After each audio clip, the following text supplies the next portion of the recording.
There is a slight interruption.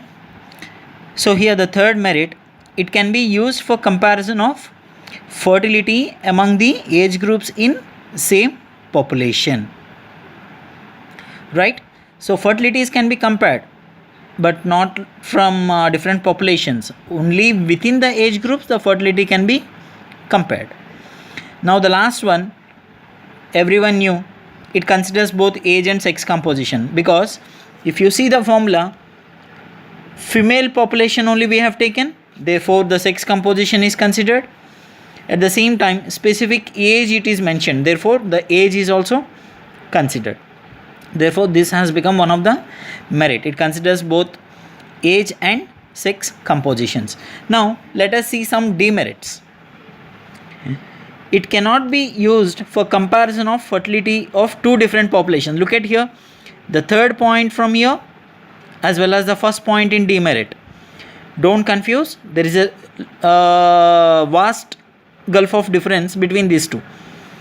Here we are comparing fertility among the age groups, but here we cannot use for comparison of fertility of different populations.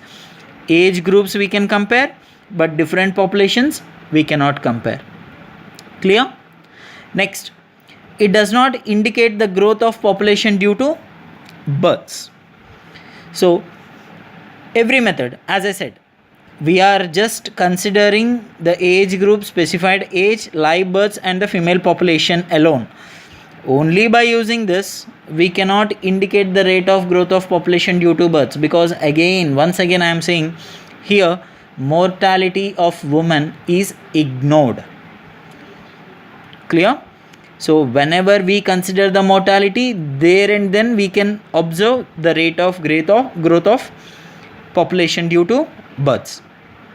Unless and until the mortality is considered, we cannot say that particular method shows the indication to find the rate of growth of population due to births. So here also ASFR has these two demerits.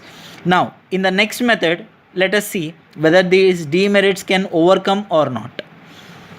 If you observe from the beginning CBR has some demerits, right?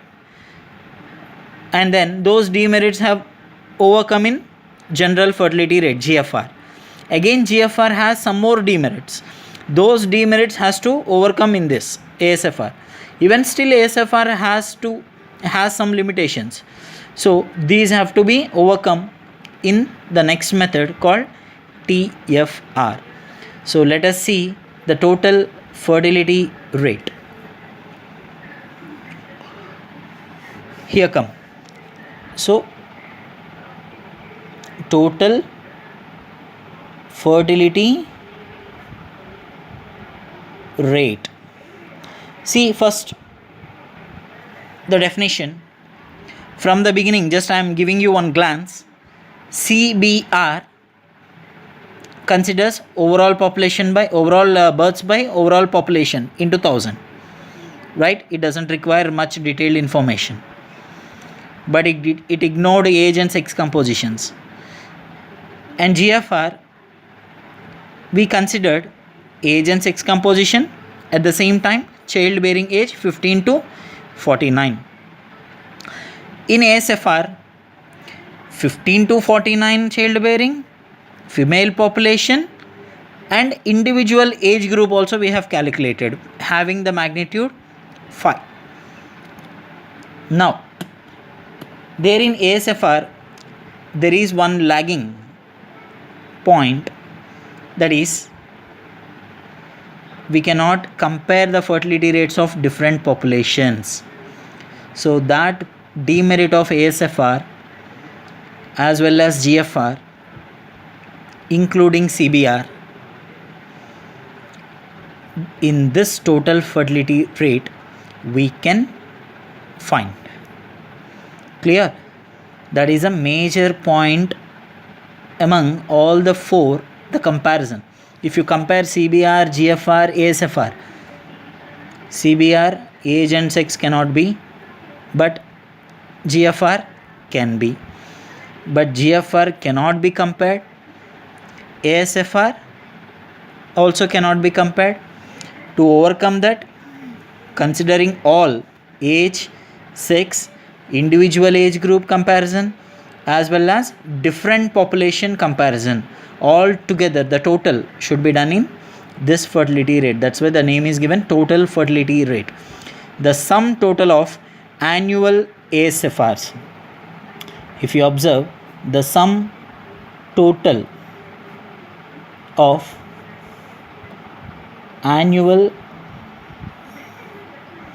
ASFRs,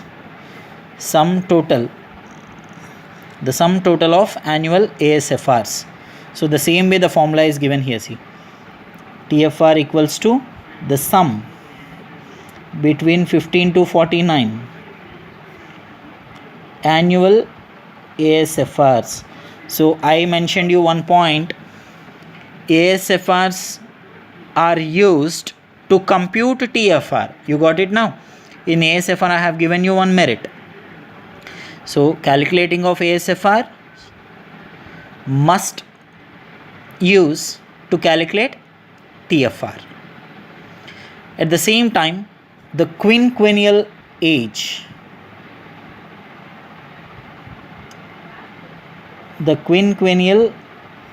group, quinquennial, I said you 5, and annual ASFRs. Now this is the formula for TFR. Look at here.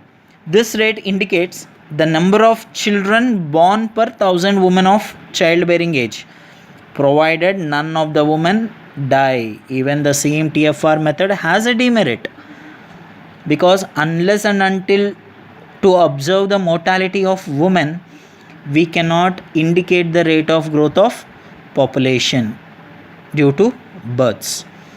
Clear? So in which method the mortality is considered? Mortality of women is considered. There, that is the ultimate method of finding the rate of growth of population due to births. Am I clear? Now, to find out how many children born in lifetime of one woman, to calculate this, TFR divided by 1000 if you do. TFR divided by 1000. If you do this, after calculating TFR divided by 1000 if you do, obviously you will be getting average number of children born in lifetime to one woman. That can be calculated. Fine. So let us have these TFR merits and demerits. Students, I hope you are following this. Now listen here. Merits. It is used for comparing the birth rates of different population. This point among all the methods, only in TFR it has become the merit. In other all methods, this point is a demerit. In CBR, ASFR and GFR, we cannot compare the fertility rates of different populations, but where in TFR we can. Remember, that is a major point. It gives more weightage to age compositions. Obviously, individual age groups you are calculating, child bearing you have considered, female population, sex also you have composed. So all together, that's why the name is given total. Are you clear? Why the name is mentioned total? Right? So it gives more weightage to age compositions. It considers only female population of childbearing, obviously. So fertility rate, if you want to calculate, only female population has to be taken. Among all the 4 fertility rates, GFR, ASFR, TFR has this point as a merit, but wherein CBR, this point is a demerit, because there demerit, we consider both male and female population, which is absolutely wrong. That is the reason in TFR this has become the merit. Next, demerit. I said you, it does not indicate the rate of growth of population due to births, because we are assuming that the women are surviving. That is the wrong note. So how can we assume that all the women survive? Definitely they will pass away, right? Definitely they will die at one particular time, at particular extent of time, because life is uncertain, isn't it? But we have taken into consideration, we have assumed that all the women survive throughout the lifetime, which is a wrong assumption. That is the reason, unless we confined that the woman during childbearing age, definitely the mortality also will be considered. In that method, the rate of growth of population due to births is observed, calculated. Am I clear? So these are the merits and demerits of total fertility rate. Say in a brief, I have given the formula.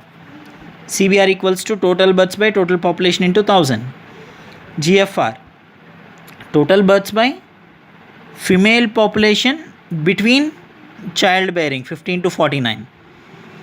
Clear? So number of live births divided by female population during childbearing age 15 to 49 into 1000. ASFR, births in a specific age, live births in a specific age divided by total female population in that particular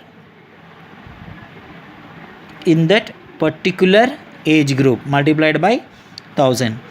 So TFR, the quinquennial age group 5 with annual ASFRs. So ASFRs has a common width must be 5 magnitude, I mean it's a quinquennial age, and the total ASFR should be calculated, multiplied by 5, you will be getting TFR. If you want to calculate average number of children born per woman in her lifetime, this TFR divided by 1000 if you do, you will be getting the average number of children born to women in her lifetime. So that's the end of measures of fertility rate. Measures of fertility rates explanation. Now next class I am going to deal the problems. Clear? So by this I am going to wind up the theoretical concepts on measures of fertility rates. Clear? Thank you.